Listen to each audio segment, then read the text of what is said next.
Hello friends, मैं अशोक पटेल आज के लेक्चर में आपके लिए लाया हूँ reflexive relation on a shade.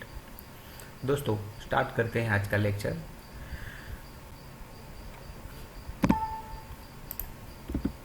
तो पहले हम रिफ्लेक्सिव रिलेशन का डेफिनेशन देख लेते हैं। A relation R is said to be reflexive on a set A if for every A belongs to A, then order pair A belongs to R। तो यहाँ दोस्तों आपने एक चीज़ गौर की होगी, यहाँ पे जो रिलेशन डिफाइन किया गया है वो एक ही सेट पर है, या तो ऐसा कह सकते हैं कि सेट ए का कार्टेशियन प्रोडक्ट उसी सेट ए के साथ किया गया है। तो दोस्तों ये पर्टिकुलर रिफ्लेक्सिव रिलेशन और आगे जो भी हम पढ़ेंगे सिमेट्रिव, एंटीसिमेट्रिव, ट्रांजिटिव, वो सभी रिलेशन में ऐसा ही होगा।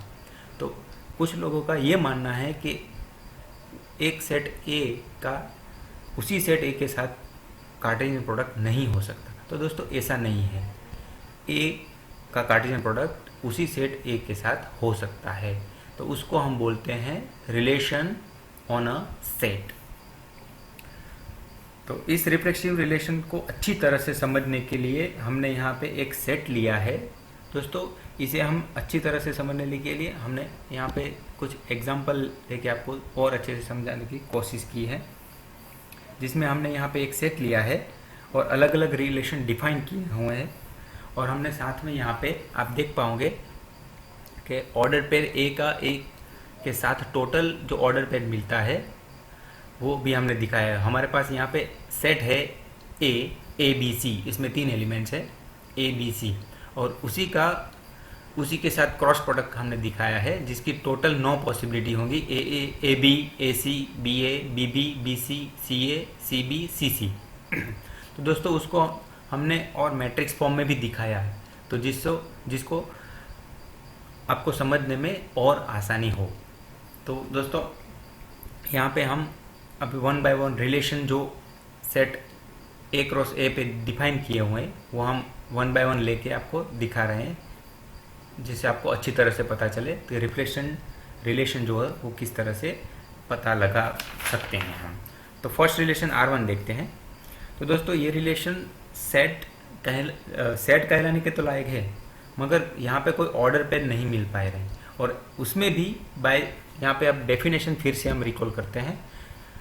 For every A belongs to A then A belongs to R, mean A का उसी एलिमेंट ए के साथ रिलेशन हमें मिलना चाहिए, ऑर्डर पेयर मिलने चाहिए।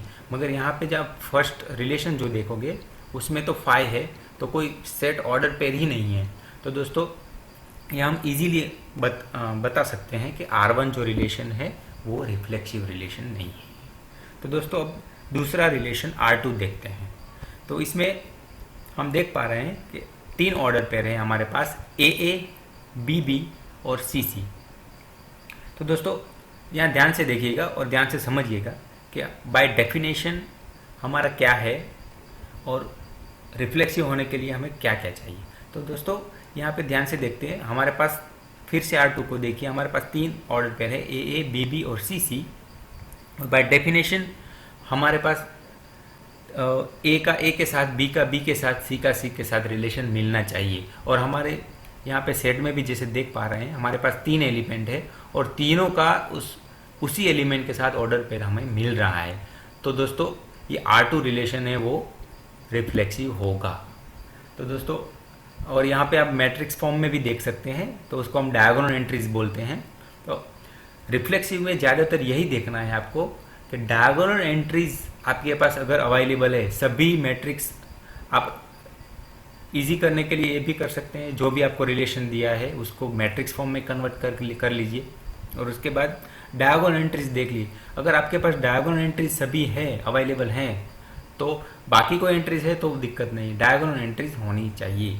तो यहाँ पे R2 रिलेशन में हमें देख पा रहे हैं ए बी बी और सी सी सभी डायगोनल एंट्रीज अवेलेबल है, तो ये रिलेशन रिफ्लेक्सिव होगा।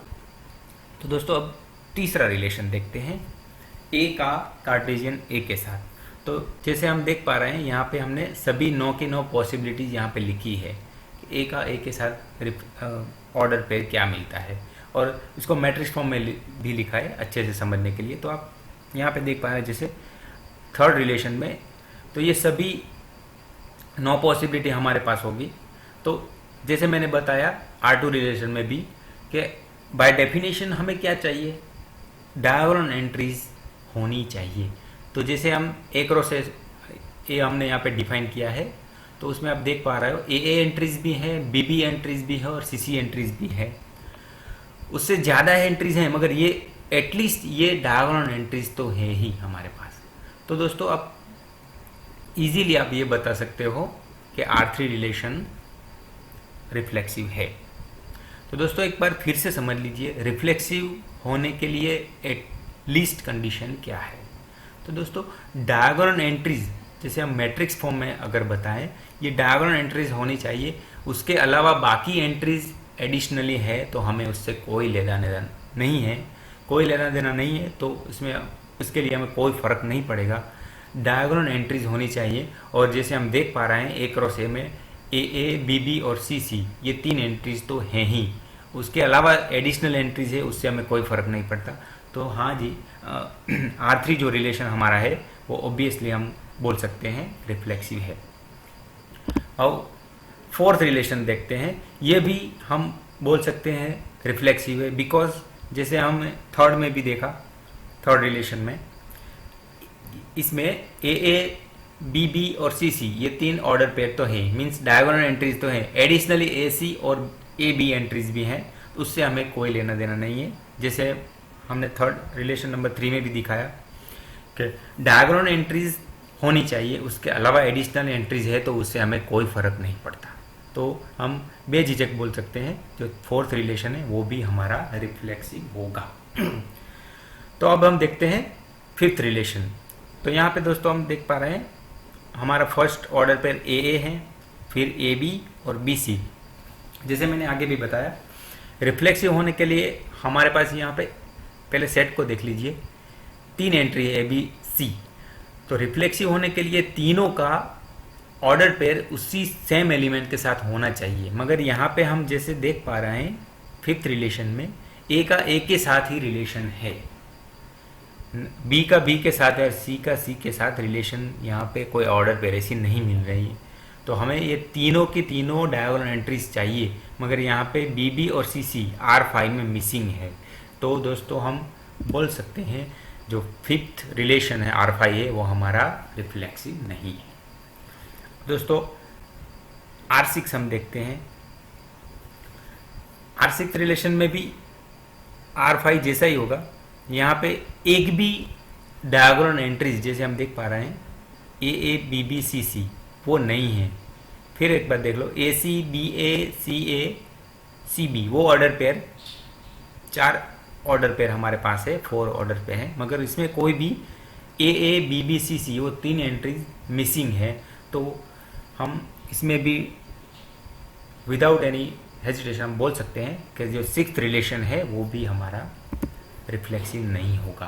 तो दोस्तों ये हमने अलग अलग एग्जाम्पल 6 अलग अलग रिलेशन डिफाइन करके ऑन अ सेट ए जिसमें 3 एंट्री हैं ए बी सी, हमने अलग अलग रिलेशन डिफाइन किए हैं और आपको अच्छे से समझाने की कोशिश की है। तो ये आप प्रैक्टिस करोगे तो मैं नहीं मानता आपको कोई दिक्कत होगी, कोई भी रिलेशन आपको दिया है तो वो रिफ्लेक्सिव है या नहीं वो आपको जानने में दिक्कत होगी। तो दोस्तों इसके अलावा और एक क्वेश्चन आपको पूछ सकते हैं कि ये सभी रिलेशन में या तो सेट ए है हमारा ए बी सी और उसका टोटल ऑर्डर पेयर हमें एक रो से 9 के 9 एलिमेंट्स मिल रहे हैं, और उसमें आपको ऐसे पूछ सकते हैं कि सबसे छोटा स्मॉलेस्ट रिफ्लेक्सिव रिलेशन कौन सा है और सबसे लार्जेस्ट सबसे बड़ा वाला रिफ्लेक्सिव रिलेशन कौन सा है, वो ऐसे भी पूछ सकते हैं। तो जैसे कि मैंने बताया रिफ्लेक्सिव में मिनिमम एटलीस्ट रिक्वायरमेंट कितनी है आपके पास कि ये डायगोनल, जैसे कि मैट्रिक्स फॉर्म में हम अगर दिखाएं ये डायगोनल एंट्रीज है उतनी तो होनी ही चाहिए, 3 एंट्रीज तो होनी चाहिए। अगर 4 एलिमेंट्स है तो 4x4 का मैट्रिक्स होगा, तो ये 4 एंट्रीज हमारे पास होनी चाहिए। मगर यहाँ पे पर्टिकुलर एग्जांपल में हम देखें ए हमारे पास सेट है ए बी सी, तो इसमें मिनिमम रिक्वायरमेंट कैसे होगी रिफ्लेक्सिव होने के लिए, order pair A B B C C means ये डायगोनल एंट्रीज होनी चाहिए। तो ऐसे हमारे पास रिलेशन R2 सेकंड रिलेशन हमारे पास है जिसमें ये तीनों, सिर्फ 3 एंट्रीज हैं, ए बी बी सी सी। तो हम इसका आंसर दे पा रहे हैं कि सबसे छोटा जो रिफ्लेक्सिव रिलेशन बनेगा वो डायगोनल एंट्रीज के साथ ये सेकंड रिलेशन बनेगा। अभी दूसरे क्वेश्चन का हम अगर आंसर ढूंढे तो सबसे बड़ा वाला रिफ्लेक्सिव रिलेशन कौन सा होगा? तो दोस्तों ये थर्ड वाला जो है वो सबसे बड़ा रिफ्लेक्सिव रिलेशन होगा, क्योंकि ये रिफ्लेक्सिव रिलेशन तो है ही और एक रो से एक सभी पॉसिबिलिटी, नो की नो पॉसिबिलिटी इसमें आ रही हैं, तो सबसे बड़ा रिफ्लेक्सिव रिलेशन भी यही होगा। तो आप बोल सकते हो अगर आपको ये क्वेश्चन पूछे कि सबसे छोटा वाला या तो सबसे बड़ा वाला रिफ्लेक्सिव रिलेशन कौन सा है, तो आप इजीली आप इसका आंसर दे पा रहे हैं, दे पाओगे। दोस्तों मैं आशा करता हूँ ये लेक्चर आपको पसंद आया होगा। Thank you.